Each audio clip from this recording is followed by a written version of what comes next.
Good morning, everyone. Welcome back to the Channel Insights podcast. I'm your host, Dinara, and today we are going to talk about a very interesting topic that is the flexible working, the skill gaps in the AI era, and whatnot. And I'm absolutely thrilled to be joined today by Cheney Hamilton, the Chief Executive Officer and the founder of the Find Your Flex Group. Welcome to the show, Cheney. Thanks, Dinara. Thank you for having me. Looking forward to it. Shane, I've got so many questions for you today, but let's start by understanding a little bit more about your journey in terms of your career and what your company has to offer to the market. Yeah, sure. So the Find Your Flex group, I launched it back in 2017. It was a passion project. Our first brands were Mummy Jobs and Daddy Jobs, and it was very much following a really positive experience of flexible working, followed by then setting what could potentially set a precedent in an office that was 95% female the second time I asked for flexible working. And when that happened and my employer wasn't cool with flexible working, I set up Mummy Jobs because I only wanted to work from home. I didn't want any other flexibility other than that. And obviously flexibility comes in all kinds of forms, as we now know. So I set up Mummy Jobs and Daddy Jobs in 2017, and it was very much to educate employers that just because people have children doesn't mean they necessarily want to put their career on a back step. And I wanted to educate employers that just because a little flexibility is required doesn't mean that somebody's no longer able to do their role. And I guess when we first started, it was all very much about time-based work because I think that was kind of standard. There was lots of different platforms on the market, like you had workingmums.com, and I mean obviously they've gone now, but Timewise was there, and the conversation was all very much around time-based flexibility. There was not really discussion around work from home or hybrid working or condensed hours. It wasn't really part of the day to day. Then we rolled on a couple of years and obviously COVID hit and the whole world got a sharp shock in terms of what it's like to work from home because it is difficult and not everybody can do it. And you have to be very disciplined, I think, to work from home. But also, I think it was the first opportunity for me, and certainly when I was looking for collaborators and other companies that were out there that were thinking about flexible working in different ways, it was the first opportunity that I saw that actually the conversations that we were having around flexible working shouldn't be around time. It should be around outcomes, and how we design jobs fundamentally is flawed in this country and around the world. People are paying for time when actually what we should be paying for is the value that somebody contributes to our businesses, right? That's how we derive our worth, our value, and why we get out of bed and go to work every day. And then obviously along came AI, which has really empowered, I think, the innovators, freelancers, work from homers out there to actually look at their careers and think, do you know what? I don't want to work time based. I want to work to outcomes because that allows me to work for more people at the same time and earn more money. And I think it's just unleashed and is unleashing a whole new wave of workers that we've defined as O-shaped workers. And we have trademarked our groups within our group, which is the Globolution Group, which Find Your Flex Group sits in. We also have a company called Bloor Research, and we've trademarked fusion work, which is the seamless integration of AI and human capability and mutable business, which is how organizations flourish in an environment where they both have AI and human workers working side by side each other in an outcome oriented way. So that's very much what we do now. That's what our products are kind of designed around, and why I was really looking forward to speaking to you today about something that I think is really innovative in the people space. Absolutely. And you are the first guest on this show to talk about the recruitment and about this side of flexible working area. I heard basically two viewpoints, to be honest. As you just said, some people love having this flexible working. Just like myself, I work from home. But there are some downsides of working from home or having this flexibility, I would say, because I find myself to constantly working, even though it should have given me more time to be around kids, around activities, daily activities. So, do you think there is a general shift towards flexible working, or there is still some shift towards a more conservative view, or is it 50-50? What's your take on it percentage wise? I think it's really interesting because obviously we're all watching with bated breath as to what's happening in the United States in terms of what they're doing with the return to work orders, with the diminishing of DEI, with the Stargate program. Is it Stargate? I think so. Stargate, yeah, I think. Yeah, the Stargate AI program. So where obviously Trump has obviously asked workers to leave because they know that AI is going to decimate jobs in those service sectors. So any job where it's just routine, you're doing the same thing over and over again, can and will be automated.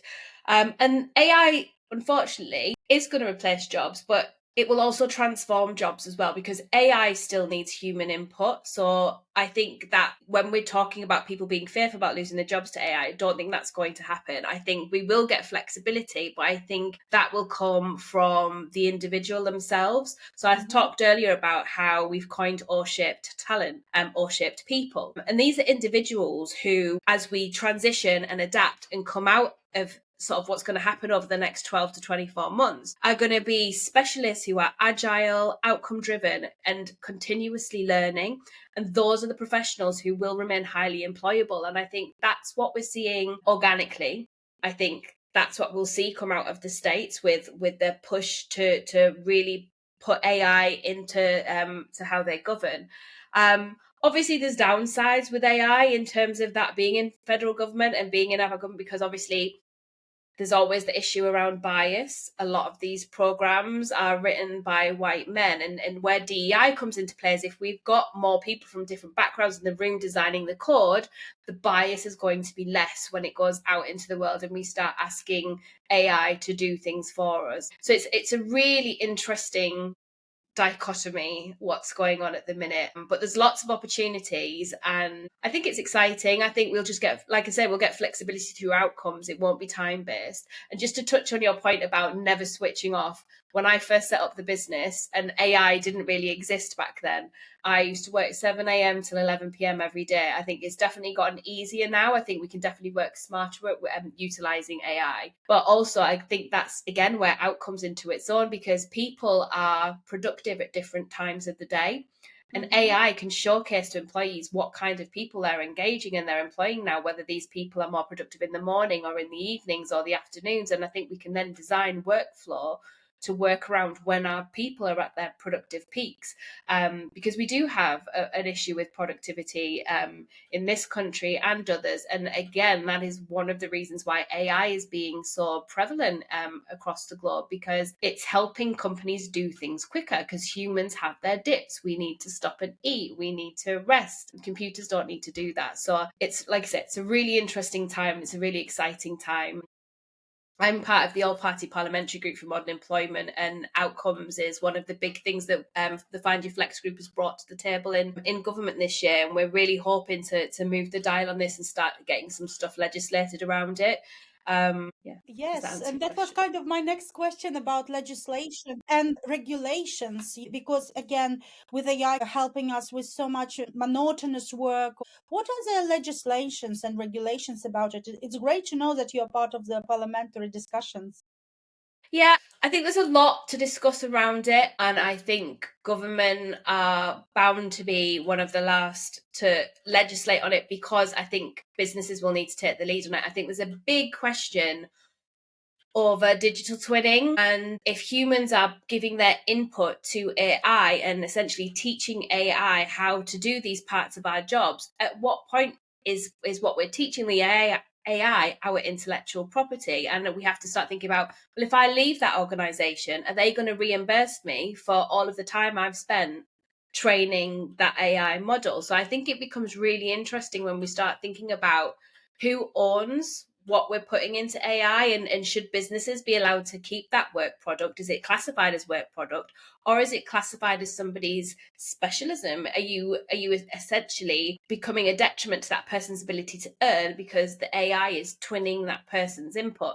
So I think there's a lot of questions around that for people who work in that space and who are going into businesses and helping businesses with AI and their day-to-day staff as to how, because obviously if a person leaves, you'd have to replace them and train another person up. If a person leaves and they've left everything with AI, should that person, it's a big question, is it, should that person be reimbursed for the information and the specialism that they're leaving behind in that organization? It would be good to be reimbursed for all the legacy. Wouldn't But it? yeah. Wouldn't it?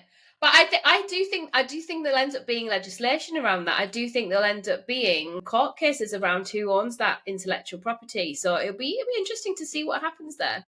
Yeah, yeah, and that's why we have this podcast to bring all the clever minds to learn and discuss, because we're all learning alone, and we're developing these legislations as we go along. Shani, I want to pick your brain around the recruitment market. So the current recruitment market, at least I'm talking about the tech sector where I work now, have seen lots and lots of layoffs in the past, I would say 1.5 years. I know personally a lot of people from the tech who couldn't find jobs, for example, on LinkedIn or various platforms, and then they had to change into Uber drivers to provide for their families. I know some lady, she had a very senior role. Now she wants to find an individual contributor role. And there are lots of questions. Oh, why do you do this? Why do you want to downgrade your skills, and so on and so forth? And there are lots of questions that for one job, there are 200 applicants. And then they find out that basically they advertise these jobs only to, again, for the legislation reason, to hire or rehire internal people. Give me your views on the current recruitment trends and what's going on. Why do we see some ghosting happening from recruiters? The whole recruitment process has changed from what I hear Yeah. from my peers. I think there's definitely still a hangover from COVID. There was a boom in the tech space that is now backtracking, and with the rise of AI, I think if businesses aren't looking at the human capability that needs to run alongside that, I think it's one of the reasons why we're seeing redundancies.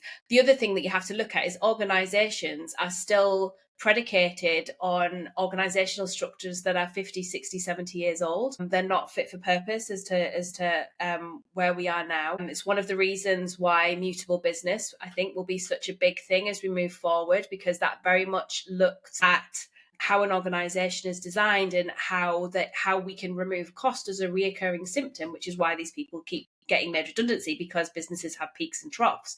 So it's kind of, well, how do we remove these peaks and troughs? Or if these peaks and troughs exist in business, how do we create a workforce that is agile enough to also move with the peaks and troughs? I think that will have a massive impact in the recruitment space, without even talking about ATS, volume hiring, and how recruiters are actually dealing with that. And I'll get to that in a moment. But I think the biggest thing we're going to see here is how we start moving away from traditional PAYE models and fixed salaries and permanent contracts, because we know they're outdated and they fit the older business models. I think as we become more agile and as we move towards mutable business, what we'll see is mutable people and dynamic pricing, where talent is engaged on the value that they deliver, not the time and hours that they sit at a desk. So I think we'll see businesses moving their people costs from fixed to variable to dynamic pricing. And that will definitely suit the contractor market. And it will mean a real re-education and reskilling of the people who are in employment today, so that they can essentially compete in that kind of market space. But I definitely see the tech space will be one of the first to move there, because I think that's just natural for that space. I think recruitment, HR, we're already seeing a rise in fractional support coming in from businesses, and that's all part of what I'm talking about here.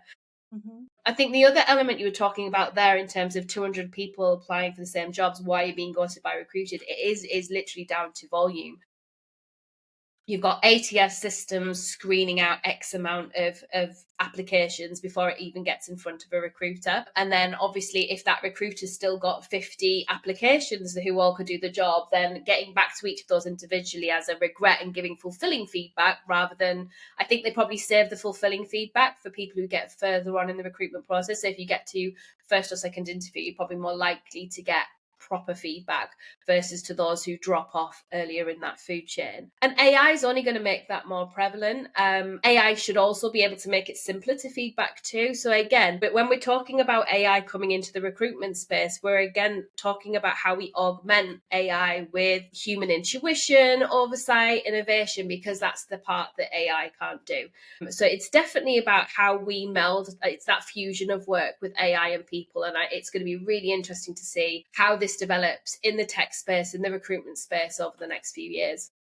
Yeah, it's interesting. Shani, do you have any advice for someone who's been out of job for a while? What should they do at the moment with as we just mentioned, there are 200 applicants. Maybe it has something to do with AI technology Mm, or the way the algorithms work. And by the time the hiring manager even sees that CV, you may never have found your way. So are there yeah. any recommendations how to bypass it? Maybe it's through personal contacts as well. I Yeah, don't know. I was going to say, I think take your time to reskill and upskill. There is a lot of free content, free courses, free learning tools out there in lots of different spaces, not just in AI and technology, in lots of different spaces. You can take the time to do that self-development, because that again shows how agile you can be. Don't be afraid to change industry sector either. My last head of marketing was a nurse before that, so she'd completely reskilled and upskilled. So don't be afraid to do that. People will take a chance on you. And the other side of it is network. Don't just keep blasting out your CV everywhere. Investigate the companies that you want to work for. Find the recruiters in that organization. Start having conversations with about the upcoming opportunities. Speak to hiring managers, business heads within that organization. What have you got going on in your team? How do you see the market changing? What skills do I need if I want to join your company? If you start that dialogue, then you know exactly what you need to reskill and upskill yourself into. But also, you've then got an advocate within the organisation that will hopefully put you forward for future roles as well. So I definitely think it's worth spending time. If you are in that job seeker market and you are highly skilled and you're finding that your skills aren't required, then I think, yeah, upskilling, reskilling, and networking, those are your three things that is an absolute must. Just take your time and get that done, and make it a constant evolution. Make sure that's something that you're always doing. Don't just, once you find the job, don't stop learning. We're in an environment now when continuous learning is absolutely part and parcel of every single person who needs to earn, who is not independently wealthy. If you need to earn, you need to continuously learn, and that sounds a little bit poetic, but that is how where we're at today. You need to learn to pay the bills, and it's good to talk about the personal, connection as well. So, Shani, I know you. You're my personal connection, hopefully. So I'll reach out if I need help. So, Shani, what do you think about these different generations? There are, for example, different generations prefer different work style. We already mentioned this. There is such a phenomena as digital nomads. Do you have any view on it? And are there any jobs on your platform that would offer this kind of jobs?